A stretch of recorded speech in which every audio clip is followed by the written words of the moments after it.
You ask Tiger to solve. This deals with linear equations with one unknown. The final result is z equals -7. Let's solve it step by step. Isolate the z. Multiply both sides by 7. Group like terms. Multiply the coefficients. Simplify the arithmetic. Remove the ones.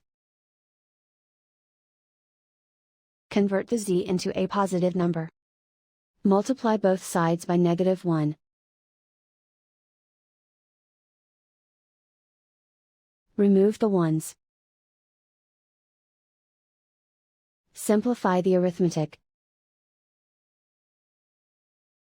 And so the final result is z equals -7.